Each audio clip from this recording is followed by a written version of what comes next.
human that, heart to heart, belly to belly conversation is just so valuable. I love that, belly to belly. That's fantastic. Yes, it was like being inside of this interesting planet Yeah. populated by Amazonians.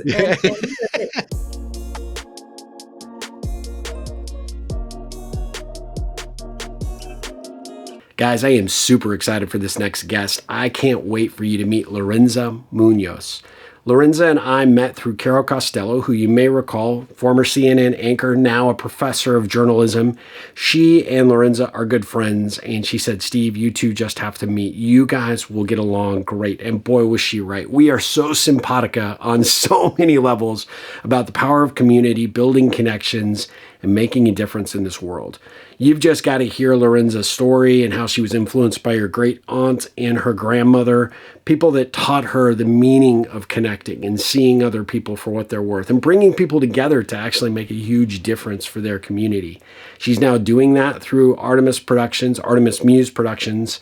And when you hear her story, from being a journalist to working at the Oscars to moving to Amazon MGM Studios and now to her own enterprise, her own firm, you are going to be blown away. This woman is a doer. She is a community shaper and someone that I can't wait for you to meet. So let's dive right in. Welcome to the Ripple Effect Podcast. How are you doing? I'm great. Thank you, Steve. Thank you for having me. I can't begin to tell you how excited I am to have you on the podcast. I mean, I mentioned in the intro that I think we are simpatico on so many levels. When you sent me the write up, and I'm like, oh my gosh, I mean, were we separated at birth, or what's the deal here? Because we have similar attitudes and mindsets, and I can't wait to dive into this. But before we go into too much, I'd love to give you just an opportunity to share a little bit with my audience about who you are, a little bit about your origin story, because it's fascinating. Origin story going all the way back, or However far back you want to go. I mean, you are incredibly interesting. So you can start wherever you want. Great. Well, thank you. I appreciate that. So I moved to this country from Mexico City when I was 6 years old. My parents came really because they just wanted an adventure. Like, we had a very good life in Mexico, and they were like, let's see if there's something on the other side. Yeah. In part, it was related to my mom wanting us to have I guess a more, we were getting sick a lot in Mexico City because of the pollution.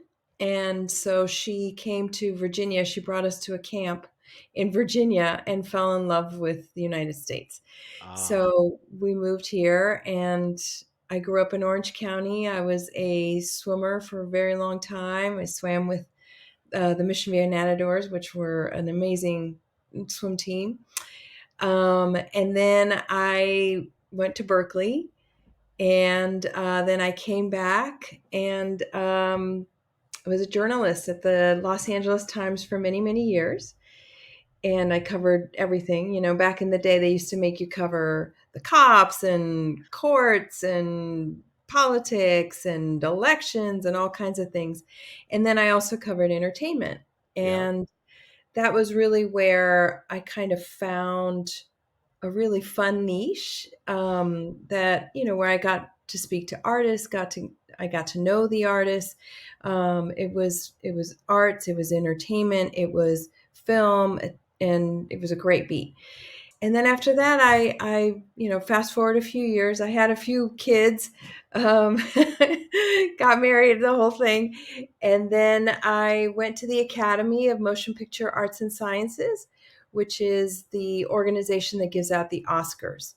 And I worked there for, it was almost 6 years. And it was during a time that was very challenging and fun, where we had the Oscar So White controversy. Oh, yeah. Yep. Sorry, my dog. No problem. Yes, the Oscar So White controversy. And so we had to really quickly mobilize so that the academy would not be basically canceled. Yeah. We were at a point where the Oscars were almost going to be canceled because people didn't want to participate in an organization that didn't feel very inclusive. Sure. So we came up with a plan and we implemented it. We doubled the number of women and underrepresented groups and international folks within the 4 years, which is what we had intended. And as a result, the Academy did become more inclusive. And, it's still an exclusive club, but it's not exclusionary, or at least it Yeah. doesn't feel as exclusionary. And then I left the academy after we achieved all those goals. I left and I went into Amazon MGM Studios and was doing talent and industry relations for them for almost 4 years. And then in January, I launched my own company, Artemis Muse Productions. Wow. Okay. So I got to ask, I mean, going back to being a reporter for the LA Times, how do you make that leap to the Academy? What was it that said, hey, I've done the journalist thing, I'm ready to try something different? Or was there, what was the bit of inspiration there to make that leap? Well, so to be honest, it wasn't a leap from the LA Times to the Academy. It was a Okay. leap from the LA Times to being a full-time mommy. Oh, okay. Okay. Yeah. The It most was important role there is to have out there, Yes, right? I had two kids, and when I was at the paper, I was spending so much time working and Yeah. more time with my computer than with my kids. Yeah. And so I thought, this is silly. Like, why did I have children if I'm not going to see them? Yeah. And so I stopped working full time and spent 4 years at home with them. I was still writing freelance and still keeping, I started writing a novel, etc. But the primary change was focusing on the kids. And then after 4 years, I was like, okay, that's enough. I need to get back out there. And the kids seemed fine. And so I went back to work and I did some work at LA County doing communications for them. Okay. Um, but I kept in touch. To answer your question, I kept in touch with the CEO of the Academy because I had met her back when I was a reporter and I was covering independent film. She was the head of an organization that was spearheading, independent film and the Spirit Awards, etc. And we kept in touch. We would have lunch every March. So every year for 3 years, we had lunch right after the Oscars. And it was leading up into the Oscar So White controversy. So Yeah. this was around 2012, 2011, something like that. And the CEO was having issues because the Academy was not inclusive. It was very closed off. Um, some would argue it was on the verge of becoming almost irrelevant. Yeah. And and so we would have lunch and I would give her counsel. She would ask my advice on how to reach out to certain folks in underrepresented groups or strategy. And after 3 years, she was like, well, there's an opening and I'd love for you to consider it. So that's how I got to the Academy. Well, so for my audience, that's a huge lesson though, right? Because you had a connection when you were working at LA Times, right? But you've continued to foster that and look Yeah. what it provided for you, right? I always Yeah. tell people all the time, you never know where a connection might lead, but if you don't continue to pursue it or try to build a relationship with that person, leads nowhere. But clearly you did a good job, keeping that relationship, a priority and continuing to cultivate it and grow it. And then it manifested in an opportunity. I think that's great. Yeah, that's right. Yeah, that's one of at Amazon they like to say superpowers. Yeah. Yeah. Yeah. That I think is one of my superpowers is keeping in touch with people and keeping close relationships with people that I'm simpatico with or that are just fulfilling either intellectually or spiritually or emotionally, but keeping in touch is a really important part of how I like to do things. I love that. I love the word that you used, simpatico, because I used it in our intro. Because you and I just feel like we are so simpatico in terms of what we do and how we do it and the approach. Yeah. And obviously, is that something? And we're going to get into kind of what you're doing today, but and I've got the benefit of knowing a little bit about your background and what you learned from your family, your grandmother and aunt, and sort of what you saw growing up. But is that something that you come by naturally in terms of interacting with people and keeping engaged? Was it something you learned as a reporter? You got to keep your sources kind of close. Is that something that you've just, sort of continued to cultivate over the years? I mean, where did that really come from, do you think? Oh, that's a great question. I think it was probably a little bit of everything. It was a little bit of osmosis, right? Because it was so much a part of my family's upbringing and the background I come from, where we did have these gatherings frequently, and my grandmother kept friendships literally for 70 years. She was sort of the center of this group of women that would meet every month for 70 years. I love that. um, which is so beautiful. Yeah, they had a great relationship.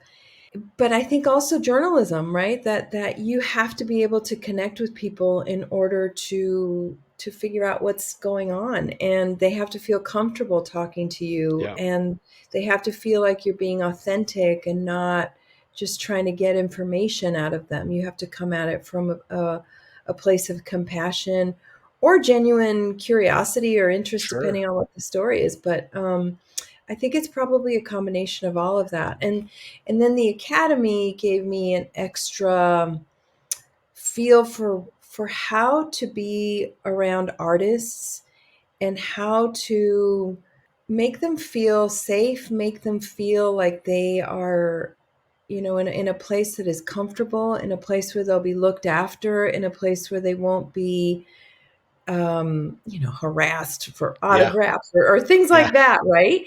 And that you're not really just talking to them because they're famous or whatever, but because they're interesting human beings. yeah, And I think very often for celebrities in particular, it's hard to find that. It's people talk to them because they're famous or they want sure. something or, whatever that may be. And it was very easy for me to just be normal around them and see them as people and appreciate their art, but Yep. appreciate them as humans. And like you said, I mean, I think it's so critical to be able to do that, and that's probably true for anybody, right? But at the end of the day, you're trying to make them feel like you are there. There's no ulterior motive. You're there because you want to be there. You're there because you have a genuine curiosity and interest in who they are. And I think one of the things that I think I could tell is definitely your superpower is putting people at ease. I noticed that when you and I got on the phone, even though I think you might have been going down the 405 when we were talking, you were in traffic or whatever, but I felt like we were just like hanging out at a coffee shop, just having this conversation. You definitely have a skill set there. And I think especially when you talk to people that come from, some form of celebrity, everybody is Mhm. always trying to get something from them. And so when you Mhm. can, you can, shine a light on them and you can, give them the proper due and attention that they deserve. But at the end of the day, it's like, I'm not trying to do it for any other reason other than I'm genuinely here trying to support you, guide you, get to know you as a person. Human that, heart to heart, belly to belly conversation is just so valuable. I love that belly to belly. That's fantastic. Yes. Yes, 100%. Which you do the same in your podcast. I try. I don't think I'm as gifted as you, but I've got a lot to learn, and I'm grateful you're in my life. So I'm gonna be a sponge and absorb what I can from you as well. I'm curious. So you spent the 4 years at the academy, and then Amazon MGM came calling, and that was a another shift in direction for the career, huh? Yeah, so another thing that I like to do is, this is a good and a bad thing. I'm very goal oriented. Yeah. It's bad because in a way you don't enjoy the journey. You're always looking for, Next thing. where's my Yeah. goalpost? Where, Yeah. and Yeah. and that isn't great, especially if you're trying to lead a creative life too. Sometimes there is no goal, it's just creating, right? But in the case of work, for me, I've always been like, okay, after 3 years, I start getting antsy. Like the LA Times, I was there for 15 years. And part of the reason I was able to stay so long is because you kept shifting beats, right? Like you start on the cop beat and then you Yeah. go on to the county beat and then you go on to business and then entertainment. And so it felt new each time. But for me, after 3 years in one place, I start getting antsy. I start getting a little bored and I start Yeah. thinking, okay, what's next? What's next? Yeah. What's next? And the academy, it was a natural end for me because we set the goal in 2015 that by 2020 we would reach, all the goals that we had set out, and we reached them. And so I thought, well, I should leave on a high note. Like, I'm very proud of the Yeah. work we Yeah. did, and I'm ready, and it's been amazing. But what's next? What's the next frontier? And of course, I'd been thinking about that for a couple years before that 2020 date. Sure. And the next frontier was, I've never worked at a for-profit company, right? I mean, the LA Times was a for-profit, but it really is a public service to Sure. be a Sure. journalist. And then the Academy was a nonprofit, a very well-to-do nonprofit, but it was still a Yeah. nonprofit. And so I thought, I should try the business side. Like I need to understand how companies work Yeah. and what's the biggest company on earth to try to work for. It would be Amazon. Yeah. And so I reached out to a friend who was the head of film at the time, and we had worked together at the academy. And she was like, whenever you want to come here, let's figure out how we can get you here. Oh, So that was also very lucky that I was friends with her. She knew my work. She knew how I was able to, put forth a strategy, follow it through, get committees to work together, all of that. So we found a position for me at Amazon, and went through waterboarding to get hired. They have this very strange hiring process where they ask you, it's a whole, I think it's 2 days of oh, questions wow. with like 6 people on the interview, and Yeah. they ask you to memorize the principles. Like the whole thing is very interesting. But it was great to learn all of that. So that's how I got to Amazon. Uh, and so along this journey, the underlying theme is, connection and relationships, right? Hmm. Which I love. I mean, I love the fact that you had someone that you worked with, at the academy that then moves over to Amazon, and then that's an opportunity to leverage that connection to find that career opportunity. What would you say is the most surprising thing when you went from nonprofit to a for-profit business? Was there anything that was just like stands out as, wow, this is not what I expected, or wow, this is better than I expected? So, Amazon obviously, and I can't speak to any other company, but Amazon really is super clear on its business strategy, right? Yeah. And once you understand that, like, they're super clear, there is no confusion, there is no shifting lanes, there's none of that. Then you begin to see, oh, okay, so I need to stay in a lane, and I need to follow the footprint that they're setting in front of me. There's no kind of wavering back and forth. Yeah. So it's a little bit rigid. Yeah. Um, and for me, it was a little like I like to go all over in a bunch of lanes. And so that can be confusing when you're at a company where people are like, no, this is my lane. Stay This your is what. lane. Yeah. Yeah. Yeah, and they do it on purpose, right? Because Yeah. you do have to stay on top of things. Like if you're the head of marketing and you're not doing marketing, but you're doing something else, then the marketing is going to fall through the cracks, right? Sure. Sure. So there's reasoning for it.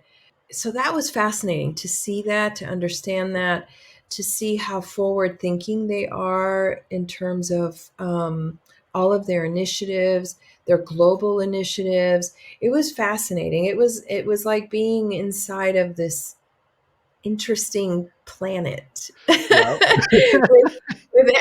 populated by Amazonians, and Yeah.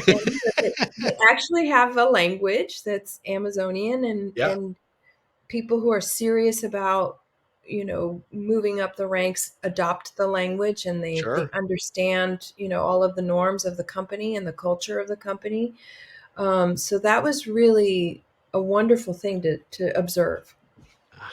Well, yeah, and I can imagine that that had to be a fascinating experience because, like you said, I mean, they know what they do and they know what they do well, right? And they stick to Yeah. the principles of that. And so that from, because even though technically, I mean, you're now an entrepreneur, we're going to get to that, but being someone that has sort of been accustomed to, like you said, I like to change lanes regularly. That had to be a little bit of a unique experience to figure out, okay, wait, I got to stay right here. And this could get boring pretty quick, maybe, or maybe Yeah. be a little, maybe not boring, but restrictive a little bit. I would Restrictive. imagine. Yeah, Yeah. I felt constrained, Yeah. and it's I'm used to being like, woo, let's go.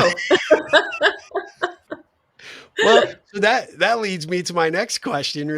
From that time, now you've started Artemis Muse Productions. Okay, so this tell us about this because this is what I wanted. I was so excited. So for my audience, just so you guys are aware, Carol Costello, who has been on the podcast before, and you may know her from her time at CNN. She and I have struck up a friendship, and I was kind of giving her some guidance and advice on something she was working on. And then she sends me this email and she says, "You have to meet my friend.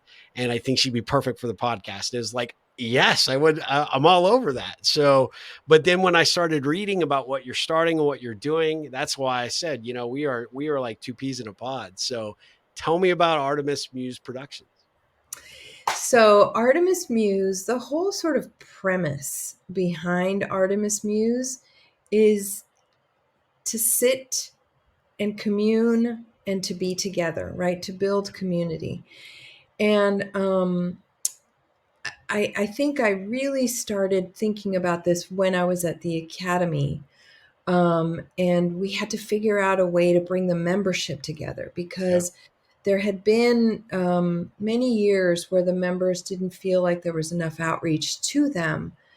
And so my job was to figure out, okay, how do we bring you into the fold? And how do we make sure that you feel comfortable, that you feel a part of this amazing group? And how do we create synergy between all of the different groups, with like the actors and the directors and the producers and et cetera? So I began sort of exercising those muscles there. Which had to And be hard, then right? Because of the controversy and there's the kind of lack of community. And here you are trying to bridge that community, come bring them together. yeah, it was interesting. At first, it was very hard to convince some people that it was safe to come into the water, right? Because they had been members for, some had been members for several years Yeah. and, decades even, and they hadn't heard a peep from the academy, and I'll never forget. I went to this lunch with this incredible producer who sadly has passed. But she had been a member, and she was like a legendary producer, married Oh, to another legendary producer. She had been a member for, I think it was like 30 years, and she hadn't heard from the academy, from anybody to take her wow. to lunch. Oh And my. so that was a moment where I was like, oh my goodness, we really do have to bring back this concept of community and reach out to all of the different factions, right? And the beauty about the academy was that you really were Switzerland. Like, at least I tried to be Switzerland. Like, there were people who were furious at the academy for not Sure. reaching out or for having all these issues, and then there were people furious at the academy for wanting to change, and somehow you had to bridge those gaps. And convince both parties that this initiative that we were undergoing was essential for the Academy's future, and that we could all get along. Like, Yeah. veteran people who've been in the business a long time should learn from these new folks too, and the new Yeah. folks can learn from the veterans, et cetera. So it was very fun to strategize. Yeah. Sometimes it was hard, but it was very fun to strategize too. So that experience was kind of like a boot camp for what you're kind of creating now with your current company, right? So tell us what the premise of that is and where your focus is. Yes. So I would say the premise is threefold, right? One is to bring back the concept of community live, right? And Yep. in person, Yep. which we all suffered so much in COVID from the lack of community and the lack of human connection. And I think strangely, it might have taken COVID for us to realize how fundamental it is, right? To Agreed. Yeah. have that contact and connection and community when all of our traditional communities seem to be kind of, I don't know, maybe not crumbling, that's a strong word, but they're definitely being challenged, right? With whether it's religious organizations or colleges Yeah. or you name it, everything seems to be a little bit polarized right now. So the one-on-one, more intimate gathering thing, I think, is welcome. Yeah. Um, the second premise is to catalyze groups and individuals around issues or ideas, or art, to discuss, right? And to see, like, what are these, they're called social entrepreneurs, for Yep. example, that Yep. somebody who just won a prize with the Rockefeller Foundation, say, for inventing, I don't know, a new way to do something incredible, right? You Sure. want to hear about that idea, and you want to hear how they're implementing it and how it can impact our world, and what we can do on a local level to forward this, right? Yep. We had an event a few weeks ago with our mayor of Los Angeles to talk about preventing homelessness. I mean, as you know, I'm sure the homeless situation in Los Angeles is dire. Yes. It's really Yep. a crisis, and a lot of these folks are families, and Yeah. they're young people coming out of foster care who are not given the tools to be able to get an apartment and get a Yeah. job and all of that. So, and there are elderly people as well who are getting kicked out of their apartments because the rent is too high. Yeah. So what can we do as a community to help mobilize? What resources can we bring to the table, and how can we support the mayor in this specific effort? So that's just an example of one of the topics that was very interesting to me, and I think is helpful for our community. Yeah. The third premise is to advance a company's business initiative, right? Mm. So you have your C-suite group of eight, I don't know, six, seven, eight people, and you want your company to begin doing things in a different way, or you have an idea that you want to launch, or you have a new direction you want to go. How do you ensure that your team is on board with it, has buy-in into it, is able to sort of do that riff with you as the head of the company to Yep. try to get you there? So, and also it's a team building exercise, right? Sure. Instead of Sure. going out and playing golf, or, you could do this in addition to playing golf, but you can have dinner with your team in a curated way with the right questions being probed to push forward the agenda that you're setting forth.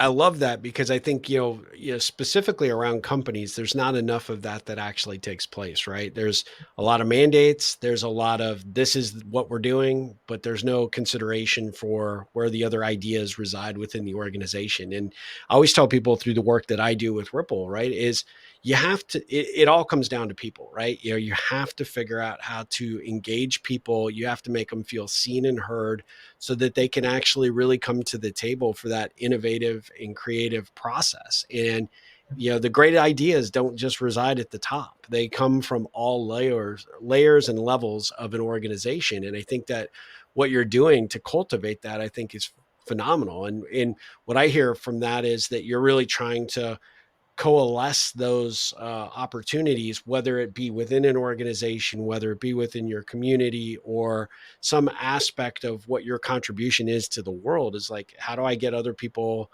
who may have opposing views or different views than I do, but how do we come to the table to have a conversation to actually serve a greater need? Right. And that could be for 100%. profit, or it could be for community, or it could be in some other capacity. But at the end of the day, I mean, talk about the ultimate ripple, right? Yes, exactly. Yeah, I mean that's the goal. And imagine, if there were hundreds of us doing this in our communities, how different this Oh, world would be. without question. One of the things I think Carol and I talked about, and I know you have talked about, is that fundamentally people I think are good, and Yeah. they're just trying to live their lives. And the bad actors are probably maybe 2% in the world, right? Yeah, Maybe, I yeah, don't know. I'm yeah. totally making this up, but it feels like if there were more bad actors in the world, it would be a world of chaos Yeah, everywhere, all the yeah. time. And I think there's a lot of beauty and a lot of generosity and a lot of creativity and connectivity in the world. We just have to tap that. Yeah, I mean, I think one of the things that really resonated with what you sent me before we got on to record was it's that attention and that's focus. And it's amazing what the power of just a few committed individuals can do. I think there's this tendency for a lot of people to think, well, what difference can I make? I'm by Right. myself. But when you get the power of two, or like your grandmother, the power of 12, I mean, now you're really shaking some stuff up, right? Right. And that, to me, and I want to come back to your great aunt, and I want to come back to your grandmother and how that inspired and maybe informed some of the work that you're doing today. But it just takes two people to really create a movement and create an opportunity to say, we can take something from just conversation and ideation into actual action. That's right. Yeah. And I think that that's what for me is a really important piece of this business, is that it's not just hearing people talk, right? Like it's not a salon in that sense. It's also action oriented, right? Yeah, So at the end of the mayor's event, people wanted to know how they could get involved and help. And we were able to send them, here's a list of the things that you could do, even if it's just you know donating $50, or saying that your own company could help train some of these foster youth so that they can go out and get a job and an apartment, etc. But yeah, I think it's important to give people a sense of ownership and a sense of, I can help. I can make a difference, even if it's in my small world, my world, my immediate world. I can make a difference. absolutely. I mean, I think to a certain degree, it's showing people that they have agency and control over what their contribution is, right? And sometimes that's financial. And of course, sometimes that's just volunteer. But I think really in order to create a sustainable movement, you got to get people to think beyond the one activity, right? How do you become an owner in the process, and not just a owner from a decision maker perspective, or I'm going to go create my own movement within my neighborhood or whatever, being an organizer, but really at the end of the day, like, how do I like impact change so that not only can I get my neighbors excited, but the neighborhood over, and get people to say, look, this is a problem, or this is something worth tackling. And when we go and we do it together, not only are we going to learn some things about ourselves, but we're also going to learn about what true community is and what the power of that true community can be. That's right. And live and in person, right? Because I think we Exactly. have this sense, and maybe you and I, our generation, we don't believe this fully because we lived in an analog world, right? We grew up in an analog world, Yep. and we saw that you actually had to be with people, like, but the younger generation, like our kids, they really are used to saying they're building community online. Yeah. And to me, yes, there's definitely a benefit to building a following and a community online. But do you really know that community? Like, Right. well, are you able to, there's something about being able to have a conversation in person and get to know a person over time in real time and in live that is different. And I hope that we can bring that back with more regularity. I love that. So give my audience an understanding of kind of how you're starting to do that, because I'm really fascinated about this. And maybe even before you go there, maybe share a little bit about your background growing up and what you saw your grandmother and your great aunt do, and how that sort of informs some of your work today. Sure, sure. So I grew up in a very strong matriarchal family. There were men, of course, there were grandpas and dads and all of that, but the women were very, very prominent in the family. We knew And who ran things. yeah, they ran everything. Yeah. Um, and just super interesting. And so my grandmother had two sisters, and my grandmother was the baby, and she was sort of the bon vivant, pretty, like, very social, like a Yeah. social animal. And then there was my middle aunt Nona, who was more sort of a little bit more introverted, but also was just sort of sweet. And um she was just such a generous, beautiful soul. And she had some interesting qualities that you could tell her any word and she would do it backwards. She would say it back to you backwards. Any word. It was when we were kids, we loved doing that with her. Oh yeah. And then there was my aunt Toe, who is the oldest, and she was the more serious, like professional, very career oriented person. And she decided not to get married in an era and in a country where it was pretty Yeah. unheard of, Yeah. for her generation. Um, and instead, she had this amazing job at a bank and had access to people who were, really important movers and shakers in business, but also she was very interested in art. So she collected art, she knew musicians, um, chefs. I mean, she just had the whole gamut of intellectual, artistic, and fun, creative people in her home pretty regularly around her round dining table, which I have now in our home. Oh, Uh, nice. yeah.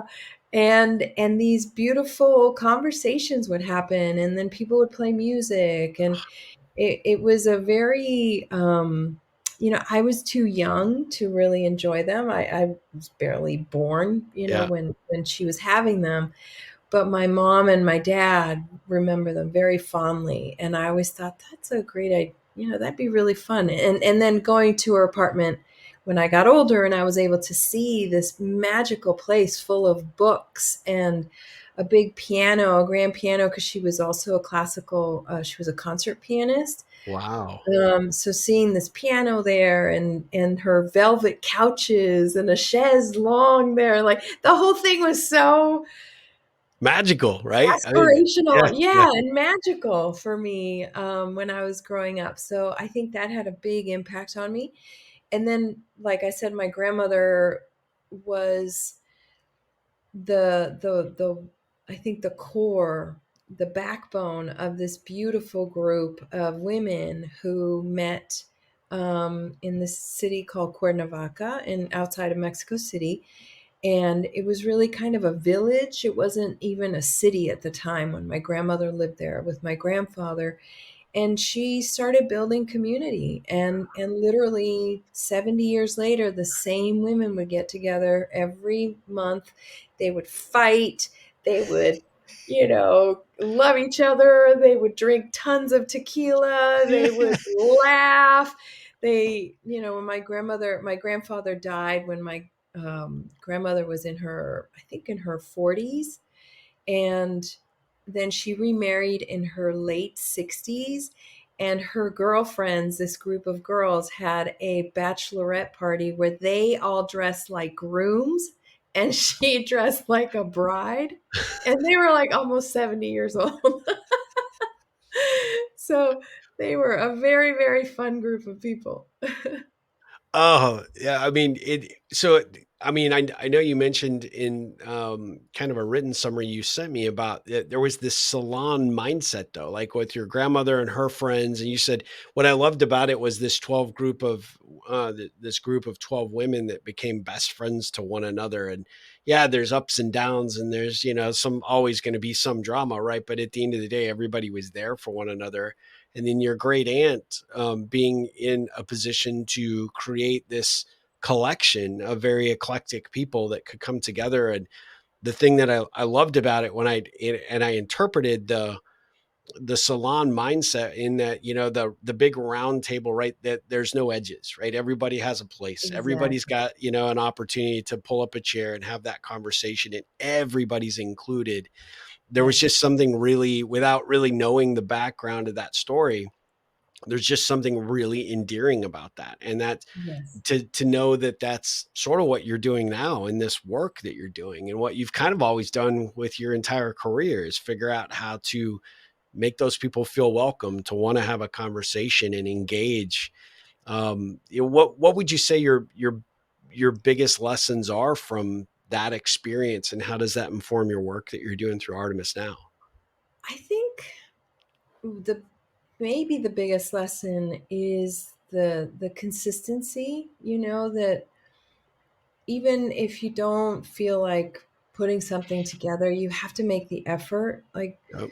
you can't just drop the ball, Yeah, especially with when it comes to your close community and your friendships, that it takes a lot of work. I don't it know does. if it's the same in Austin, with time being such a limited resource, Yep. sadly. But in Los Angeles, everybody's so busy all the time, right? Yeah. And I just don't subscribe to that. I think being busy is important, but you also, in my view, for me at least, I need to make time for my girlfriends Hmm. and for me. And so every month I get together with my girlfriends and we make sure that this is happening on a regular basis, and everybody holds each other accountable to do that, because otherwise suddenly 6 months pass and you haven't seen Yep. your closest friend. And I mean, that's crazy. That's, Yeah. slowing down is also one of the things that I learned from my grandmother, and being in Mexico, that there would be afternoons I would go there in the summer when I was younger, and literally you would just sit on a porch and talk Yeah. and watch the birds and Yep. the bees, like literally do nothing except talk and hang out or be quiet and be together. Yeah. And that always felt really nice to be able to do that. And I think we need to make the time to do that as well. Absolutely. And like you said, I think, one of the things when you were talking about just the hustle and bustle of our day-to-day lives, right? There's that phrase, you can get busy, living, or get busy dying, right? But that living Yes. is through those relationships and through those opportunities to sit down and share those experiences, whether it be a conversation or whether it be just sitting on the porch, watching the birds, but you're there together. It's that presence. And Yep. that's what really resonated with me when you were saying, you were really committed to try and bring people back together in live situations. I mean, we all know the adages of the cell phone and social networks and all these different ways, but it's, we're the most connected that we've ever been as a society, and yet there are studies that say we're the most lonely and isolated than we've ever been, right? Yep. So how to Yep. overcome that, and it's when you overcome that and you get people to come to that table to have that conversation and be together, that's where the great ideas come from. That's where the great conversations and opportunities to really turn, the tide on something, small or big. And that's the opportunity that you create when you bring people together and create that community, that sense of community. Yeah. Yeah. And the ability to laugh too, right? I'm sure Yeah, someone absolutely. like you have to have I'm sure you've had moments where you're like, "Oh, this is such a bad day and I'm so kind of depressed and sad." And then you call your friend and they make you laugh. Like, I have this girlfriend I've had since we were little kids, and every time I call her, I feel like I can be my silly junior Yeah. high school self, and we laugh like idiots and we do stupid things, and like she's the only person I can do that with, right? Yep. Who gets it and who gets me, who isn't being judgmental and makes me laugh, and then I hang up the phone or after seeing her in person, and I'm like 100% better. Days better. Absolutely. It's amazing. It's the best medicine, no Yeah, doubt.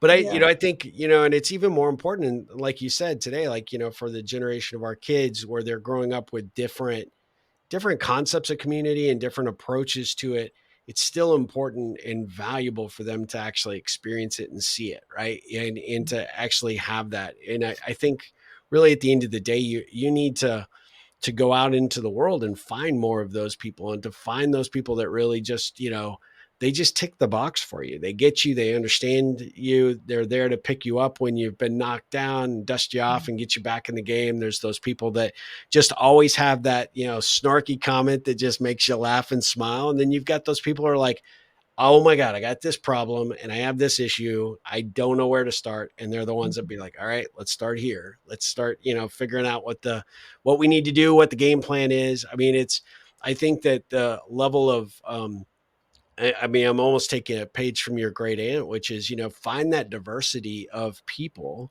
who bring these different flavors to your life. And it's amazing how much more colorful your life becomes. yeah, 100%. So much more interesting. And it's a skill though, like you were saying, like you actually do need to first understand that it's there, right? That it's Yeah. Yep. possible. But it's also, for us, we have three kids, and for all three, it was like essential, almost like brushing your teeth. We are going to sit at the table at least 3 times a week as a family, Oh, and we're yeah. going to have conversation. You're going to put your phone away and you're going to look me in the eye and you're going to eat properly and you're going to know how to, hold your fork and Yep. just also be able to have a conversation. We're going to talk about the news. We're going to talk about our day. We're going to talk about, I think we used to call it, and this I'm sure a lot of people have used as well. What was your rose and what was your thorn today? It's Ooh, I like that. during, Yeah. because it's okay to talk about if you had a shitty day. Yeah. Like, Yep. Yep. talk about it. Let's get it Yep. out. Yeah. Um, and that's also something that I think needs to happen more with kids too. Is that, Absolutely. maybe Artemis Muse too will evolve to include dinners with with not children, but with middle school Yeah. to high school kids, so that you're breaking bread together and you're Yeah. getting to know each other and you're talking about what you're going through. And kids are going through a lot now, and so at some point maybe that will be a focus too. I think that would be great. I mean, it's so needed. And I think it's, one of those things, especially in today's world where a lot of kids don't have that, hey, we're going to have dinner 3 times a week and we're all going to sit there, that because just the nature of the family dynamic may be slightly different, or they just don't have that support resource. I think being able to Yeah. teach those skills is so critical. I spoke at an event last fall where they brought in these high schoolers to learn about technology and the possibility of that as a career path as they're starting to make decisions about what's next for them academically, where they might go to school, what kind of career paths that they are choosing or they could choose. And it's amazing how many of them just, they don't have that positive influence. When you talk to them, Mhm. they don't think beyond their little bubble because, they're just trying to survive day to day and try to make it through, whatever grade level they're in at this point. They don't think about, well, gosh, college is 2 years away and there's these other opportunities. And so having opportunity to have conversations with people who show genuine interest in playing some role, to just help them learn and navigate the nuances of the world and all the possibilities that are out there. I think it would be so powerful. It would be a great way to, certainly form a direction for the company. Because talk about the ultimate ripple, right? There'd be Right. what a way to get that to come full circle and really make a difference. For the next generations. Yeah. Yeah. And Absolutely. and to see that everybody has a gift, right? Everybody has something unique to offer. And sometimes you have to really tap within to see what that is and figure that out. But, everybody has something that they can offer. I And I agree. Yeah, I love that. Well, I mean, I could talk to you all day long, and I think we definitely will have to have you come back because there's so much more that we could go through. But I'd love to ask you a few ripple connection questions if you're okay with it. It's just sure, questions that are fun to ask that give our audience just a little bit more insight as to who you are as an individual, if you're okay with it. sure. Okay, well, this is one that I would love to know. Who is inspiring you right now? Who is inspiring me right now? I have to say, right now, my husband is a very, very, very big inspiration for me. He is just an incredible human who has given me so much strength and belief in myself. Sometimes we question ourselves, and after being out there and in the workplace, you come home and you're like, oh, I'm so stupid. I'm so this. I'm so that. And he's always like, "What are you talking about? No, no, you're not. You're this and this and this." Like his support and his intelligence and his guidance has been so critical for me through our marriage. So he's an inspiration. That's awesome. I love that. What did the 7-year-old Lorenza want to be when she grew up? Oh my God, I wanted to be Donna De Verona. Do you remember Donna De Verona? Oh yeah. So I was a swimmer, like a total swimmer head, Yep. but I always had this thing about journalism, and I thought, well, why not be a swimmer and on television talking about swimming like Donna Yep. DeVerona? Yeah, and then as I got older, I veered away from the wanting to be talking about sports to doing news itself. But yeah, she was definitely who I wanted to be. I love that. I love that.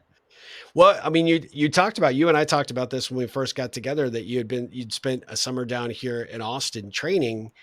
Was it Yes. always your goal as a swimmer to go for the Olympics, or was it you just wanted to be better in high school, college, or what was the drive and motivation for that for swimming?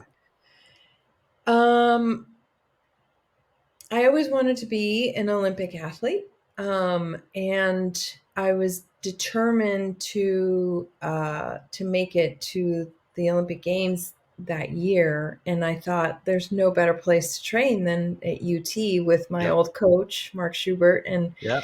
Janet Evans and like the whole troop of swimmers there.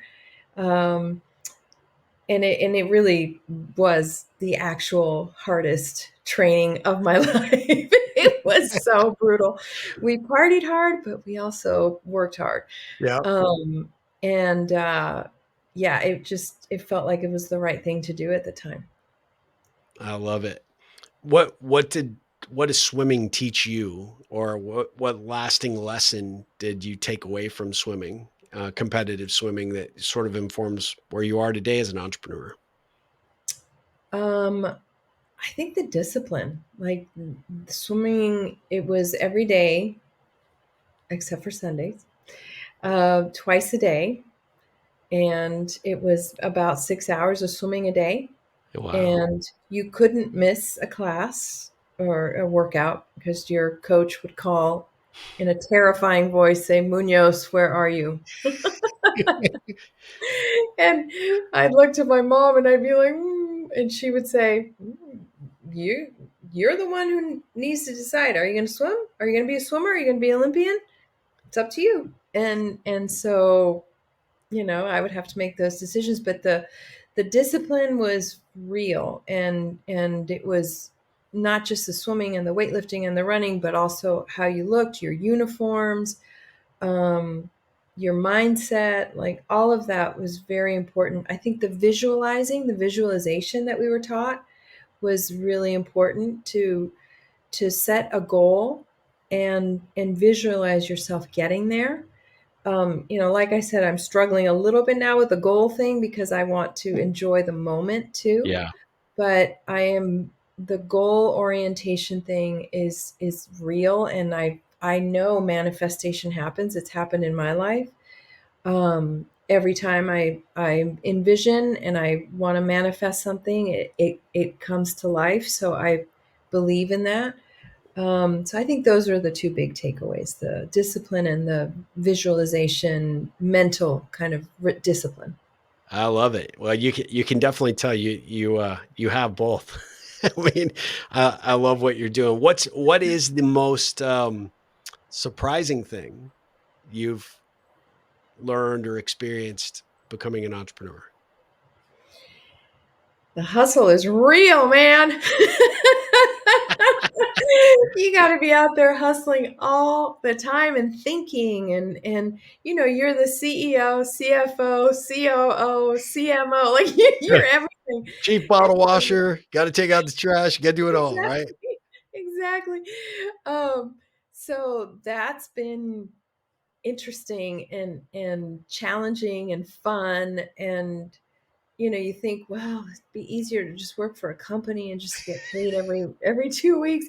But then you're like, no, I don't want, I want to invest in myself. I want to give this a try and see, I mean, I need to be in several lanes at once. And where else can I do that?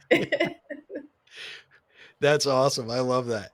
So, I mean, you obviously grew up with a really amazing family environment, a lot of lessons learned, and there's some legacy there, right? You talked about it with your grandmother and your great aunt. What what do you want your legacy to be? What do you want your three kids to most take away from mom? Oof, that's a good one. Um, I want them to appreciate the beauty in the world. I want them to see it, appreciate it, enjoy it, not be Pollyanna about Yeah, it. Obviously, yeah, there's so much hardship and so many terrible things happening in the world, but we have to counterbalance that. And yeah. I believe that when you see and enjoy beauty, you spread it. And nothing, I mean, our kids are, in my humble opinion, amazing, all three of them. And so they're already spreading beauty because of who they are. Sure. But I think that's what I would want them to live a life of positivity and to just keep pushing and to see beauty and art and appreciation all the time. I love that. That's a great answer. Um, if you could give one piece of advice to future generations, what would it be? Mm. Um,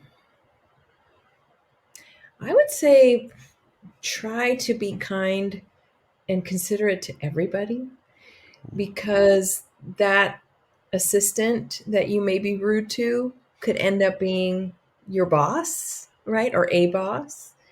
Um, they're connecting with human beings on a human level and being respectful, I think, is an important thing to have. Look people in the eye, shake people's hands firmly, come in for a hug when it's welcome.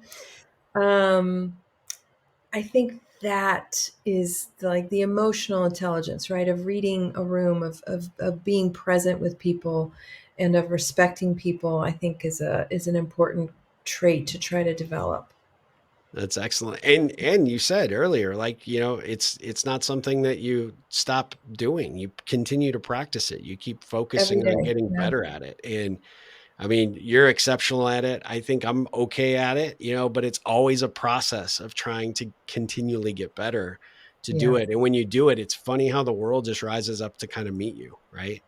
totally. It's so interesting. You're right. Yeah, and having that imposter syndrome is something that It's we a all real have to thing. talk about, right? Yeah, Yeah. we all have to fight that and realize I deserve to be in this room. Why? why am I not deserving of that? Absolutely. Yeah. Oh, that's great. Well, my last two questions is, what does the ripple effect mean to you? When you hear that term, the ripple effect, what does it mean to you? I think it means that your actions reverberate, right? Whether they're good or bad, that your actions, your intentions could be one thing, but I think your actions reverberate. And so if you understand that principle or you believe in that principle, then why not just spread as much positivity as possible and spread as much goodwill as possible and see how it makes a difference. It really does. It makes a difference in people's lives to feel seen and heard and welcomed and embraced. It really makes a difference. I love that. That's excellent. One of the best answers I've gotten so far. I love that.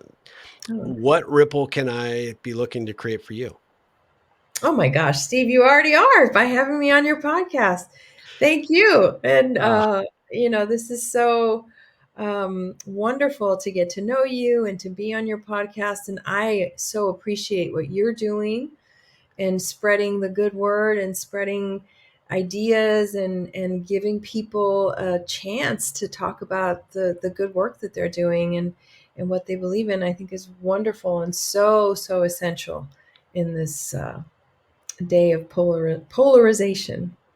well, thank you. I appreciate that. But if there's ever a way that I can do anything for you, you're Hollywood connected. I don't know that I could do anything for you, but if I could, you are someone that I really, I, I, I hope that we can continue to stay in contact. You might be stuck with me as a friend now. That's just the bottom line. But if I can I would ever love create any, that. yeah, if I can create anything, do anything for you, I'd be happy to do it. Before I let you go, what's the best way for people to learn about your work? And I'm going to include what you sent me as our show notes, but how would you like people to reach out to you, learn about the Artemis, or follow you on social, whatever what's the best way to go about that? So the my website is thelorenzamunoz.com. My Instagram is the Lorenza Munoz. And my email is thelorenzamunoz@gmail.com. So people can reach out to me in either of those areas. And yeah, I'd be so happy to hear people's stories and to see, where they want to make connection and how they would love to be a part of this. Excellent. Well, we will definitely include those links as well. And I just want to say thank you so much for the time. Thank you for your willingness to come on the podcast. We both owe Carol a debt of gratitude for connecting us, Yes. and I can't Yes. wait to see what kind of ripples we might create together. So I really appreciate you and everything that you're doing and what you're doing to contribute and create these positive movements out there in the world. I can't wait to see where you go next, and hopefully maybe be a part of it in some capacity. So thank you. Yes, Yeah, absolutely, Steve. That would I be love so it, guys. We'll be back with another episode of the Ripple Effect podcast very soon. But until then, Lorenza, ripple on.